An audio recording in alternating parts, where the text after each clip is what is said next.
Cine Recap PH. Maligayang pagbabalik sa Cine Recap PH. Warning, spoilers ahead. Ang pelikulang itatampok natin ngayon ay patungkol sa dating sundalo na nakilala sa panahon ng Soviet Union bilang isang alamat na hindi namamatay sa kabila ng mga pagtatangka ng Red Army sa kanyang buhay. Ang pelikulang ito ay ang Finnish action-adventure film na ipinalabas 2025 na pinamagatang Sisu: Road to Revenge. Bago tayo magpatuloy, paki-like ang video at mag-subscribe na din sa channel na ito. Maraming salamat. Taong 1946, isinuko ng Finland ang teritoryo ng Karelia sa Soviet Union bilang parte ng usaping pangkapayapaan matapos ang World War II, ngunit 400,000 Finnish ang nawala ng tirahan at lumipat sa bagong border. 2 taon ang nakalipas, ang Finnish ex-commando na si Atami Korpi na nakilala bilang isang alamat bumalik sa Finland at dumaan sa Soviet border station.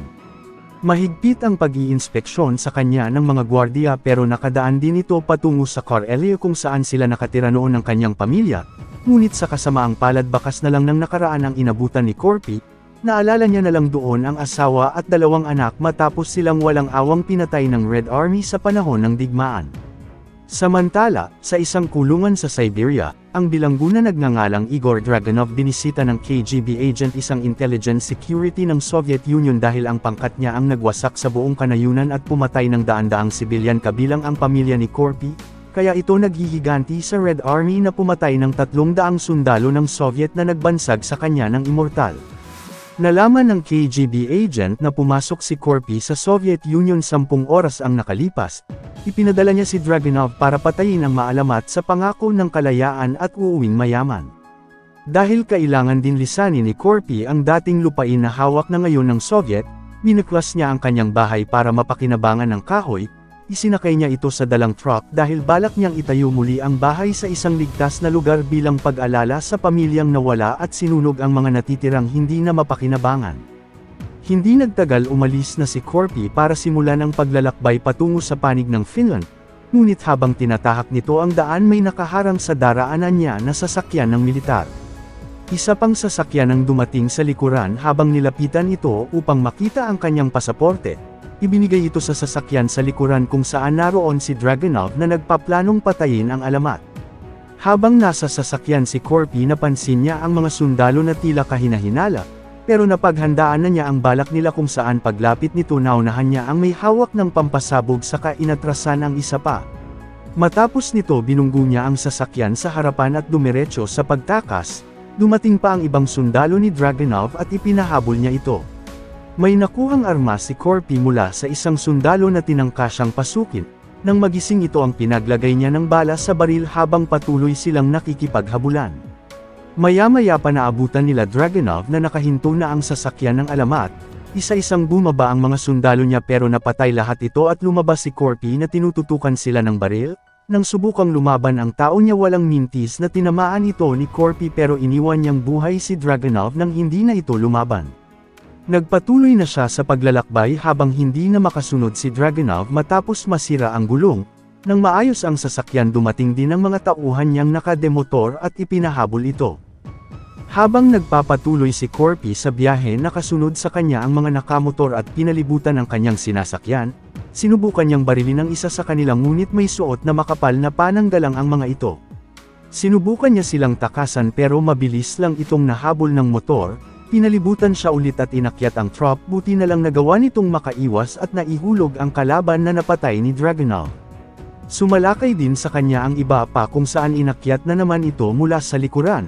Muntika na siyang mahulog at pinagtulungan pero talagang immortal si Korpi na hindi nila mapatay-patay. Tinangkang sunugin ni Dragunov ang kanyang sasakyan, upang mapigilan ito ginamit niya ang napatay na tauhan na may pampasabog sa dinala ang truck sa gubat para mapatay ang apoy ngunit tumawag na naman ng backup si Dragunov. Nang makalayo agarang inapula ni Korpi ang tirang apoy sa sasakyan at naglagay ng tubig upang hindi bumigay, napansin niya ding may tama pala ito na hindi man lang niya naramdaman nung una. Ngunit may panganib na namang paparating sa kanyang buhay, dahil nagpadala ng eroplanong pandigma si Dragunov upang tapusin siya. Upang makaiwas nagtago siya sa isang bakanting bodega, subalit patuloy siyang pinapaputukan sa loob at tinangkang pasabugan gamit ang bomba buti na lang nakalabas si Korpi patungo sa gubat para magtago. Matataas ang puno roon kaya hindi makalapit ang mga eroplano, ngunit ang isa ginawa ng paraan para tamaan siya pero binunggo niya ito dahilan ng pagbagsak ng eroplano at hindi na nagpakita ang isa pa. Pag-alis niya para magpatuloy sa paglalakbay nagpakita ulit ang isa pang eroplano, sinalubong siya ng piloto pero naubusan ito ng bala, ngunit balak ng piloto ibangga ang eroplano sa truck pero nagawan ito ng paraan ni Corpy at nakaiwas. Hahayaan na niya sana ang piloto ngunit pinapaputukan siya nito, nang lalapitan biglang may dumating na eroplanong bomber na siguradong wala na itong takas, agad niyang inayos ang sasakyan at nagmadaling umalis kung saan naghulog ang bomber ng maraming bomba sa lugar, inihulog niya ang sasakyan sa bangin upang makaiwas at isinalba ang mga kahoy sa paglubog sa tubig. Kalaunan, dumating si Dragunov sa lugar, hindi na nila ito nakita doon maging ang mga kargo na dala ng alamat. Sa mga oras na iyon napadpad si Corpy sa baybayin sakay sa kanyang dalang mga kahoy, at may natagpuan siya doon na tangke na pwedeng magamit. Sa istasyon ng Soviet border, nakaabang na si Dragunov sa pag-asang dadaan doon ng alamat, hindi nagtagal may narinig silang ingay sa daan kung saan dumating na si Corpy sakay sa isang tangke dala-dala pa rin ang mga kahoy. Nakumpirma ni Dragunov na ito na nga ang inaantay nila pero may pinaplano si Corpy sa pagharap sa kanila.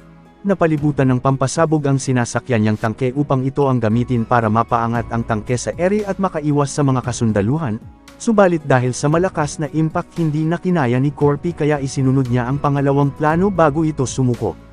Nang tatapusin ito ni Dragunov dumating ang KGB agent at gusto siyang mahuli ng buhay. Wala na itong nagawa kundi ibigay sa kanila ang alamat bilang kanilang kasunduan.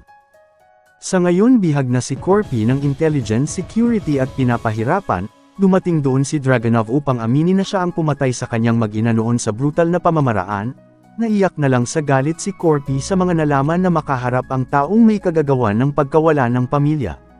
Pag-alis ni Dragunov inilabas nito ang buong lakas niya upang makawala sa pagkakatali sa kabila ng mga sugat nito sa katawan. Narinig na lang ng mga bantay ang nangyayari sa loob at nakitang naroon na ito sa lapag na ipinag-alala ng dalawa. Kinakabahan ng mga bantay sa pagbukas ng pintuan habang inilabas naman ni Corpy ang itinatago niyang patalim sa loob ng balat. Nang mabuksan ang isang bantay lang ang tumingin sa preso kung saan napaghandaan na ni Corpy at narinig sa labas ang nangyayari. Kumatok ang kasamahan ng bantay na tapos na niya itong nailigpit. Pero nang buksan ang pintuan si Corpy ang lumabas kaya tumalon ito sa takot nang makita ang alamat na naliligo ng dugo.